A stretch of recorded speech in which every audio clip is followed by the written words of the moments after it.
Hello? Oh, hello, is that Julie Davison? Yes. This is Greg Preston from the employment agency. We met last week when you came in to inquire about office work. Oh, that's right. Now, we've just had some details come in of a job which might interest you. Okay. So this is a position for a receptionist. I believe you've done that sort of work before? Yes, I have. I worked in a sports centre for a couple of years before I got married and had the children. Right. Well, this job's in Fordham, so not too far away for you, and it's at the medical centre there. Okay. So where exactly is that? It's quite near the station on Chastens Road. Sorry? Chastens Road.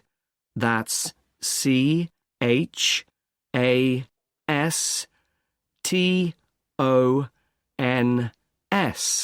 Okay, thanks. So what would the work involve? Dealing with inquiries from patients? Yes, and you'd also be involved in making appointments, whether face-to-face or on the phone, and rescheduling them if necessary. Fine, that shouldn't be a problem. And another of your duties would be keeping the centre's database up to date. Then you might have other general administrative duties as well, but those would be the main ones. Okay.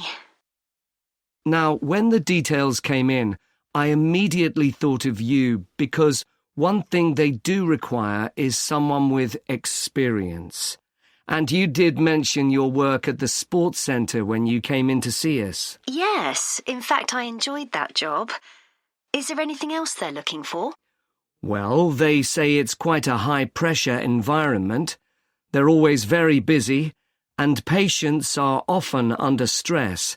So they want someone who can cope with that and stay calm, and at the same time be confident when interacting with the public. Well, after dealing with 3 children all under 5, I reckon I can cope with that. I'm sure you can. And then another thing they mention is that they're looking for someone with good IT skills. Not a problem. So you'd be interested in following this up? Sure. When would it start? Well, they're looking for someone from the beginning of next month. But I should tell you that this isn't a permanent job. It's temporary, so the contract would be just to the end of September. But they do say that there could be further opportunities after that. Okay. And what would the hours be? Well, they want someone who can start at 7:45 in the morning. Could you manage that? Yes, my husband would have to get the kids up and off to my mother's. She's going to be looking after them while I'm at work. What time would I finish? 1:15. That should work out all right. I can pick the kids up on my way home, and then I'll have the afternoon with them. Oh, one thing. Is there parking available for staff at the centre? Yes, there is. And it's also on a bus route. Right. Well, I expect I'll have the car, but it's good to know that. Okay, so where do I go from here? Well, if you're happy for me to do so, I'll forward your CV and references, and then the best thing would probably be for you to phone them so they can arrange for an interview. Great. Well, thank you very much. You're welcome. Bye now. Bye.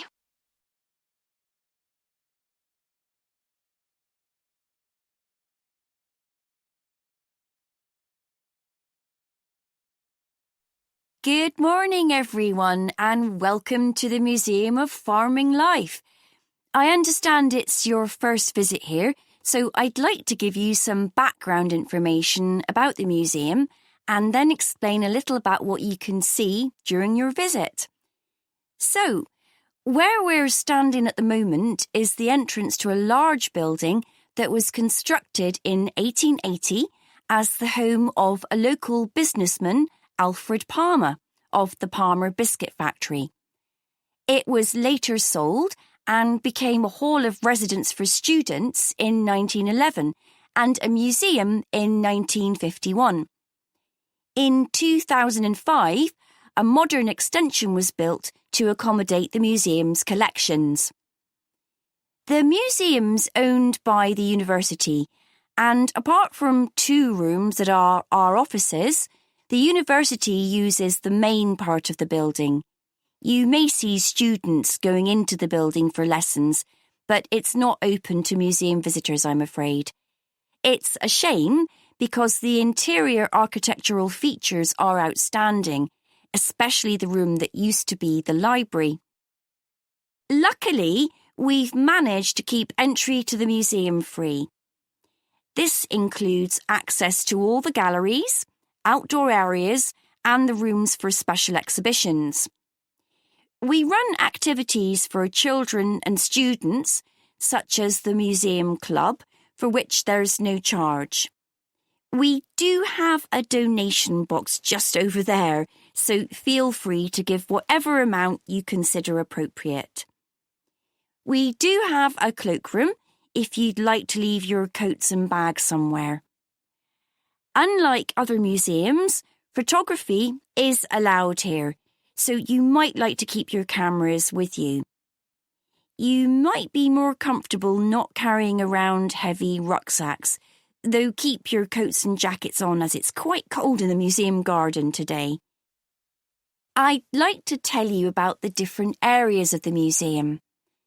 Just inside and outside the main gallery, we have an area called 4 Seasons. Here, you can watch a 4-minute animation of a woodland scene. It was designed especially for the museum by a group of young people on a film studies course, and it's beautiful. Children absolutely love it, but then so do adults. The main gallery is called Town and Country. It includes a photographic collection of prize-winning sheep and shepherds. Leaving Town and Country, you enter Farmhouse Kitchen, which is, well, self-explanatory. Here, we have the oldest collection of equipment for making butter and cheese in the country. And this morning, a specialist cheesemaker will be giving demonstrations of how it's produced. You may even get to try some. After that, you can go in 2 directions. To the right is a staircase that takes you up to a landing from where you can look down on the galleries. To the left is a room called A Year on the Farm. There is lots of seating here, as sometimes we use the room for school visits, so it's a good place to stop for a rest. If you're feeling competitive, you can take our memory test, in which you answer questions about things you've seen in the museum. The next area is called Wagon Walk. This contains farm carts from nearly every part of the country. It's surprising how much regional variation there was. Beside the carts are display boards with information about each one. The carts are old and fragile, so we ask you to keep your children close to you and ensure they don't climb on the carts. From Wagon Walk, you can either make your way back to reception or go out into the garden, or even go back to take another look in the galleries. In the far corner of the garden is Bees Are Magic, but we're redeveloping this area so you can't visit that at the moment. You can still buy our honey in the shop though. Finally, there's the pond, which contains all kinds of interesting wildlife. There are baby ducks that are only a few days old, as well as tiny frogs. The pond isn't deep, and there is a fence around it, so it's perfectly safe for children.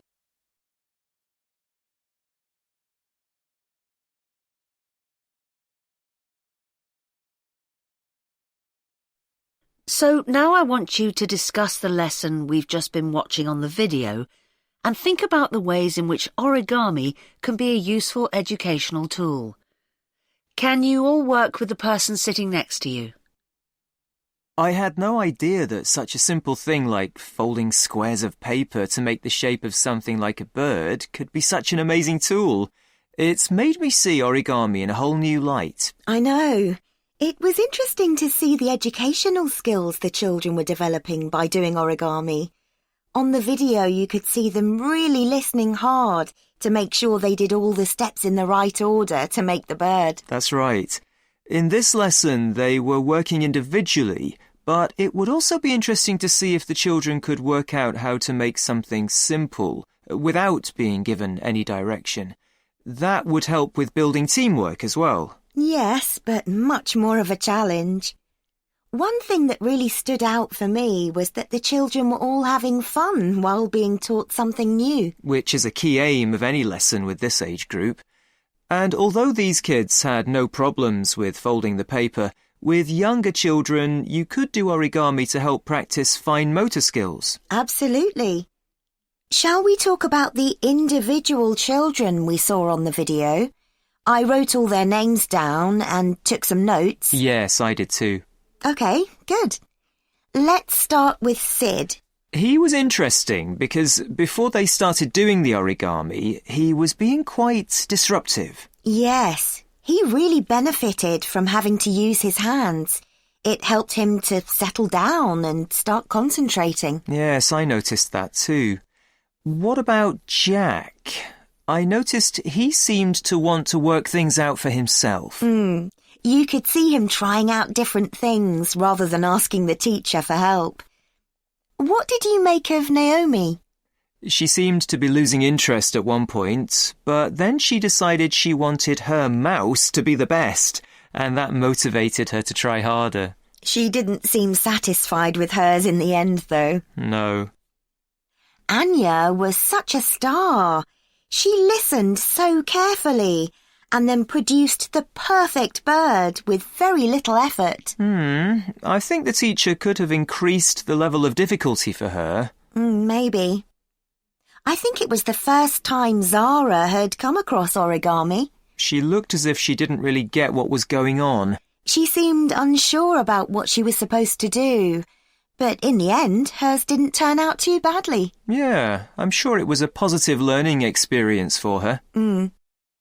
I think one reason why the origami activity worked so well in this class was that the teacher was well prepared. Right.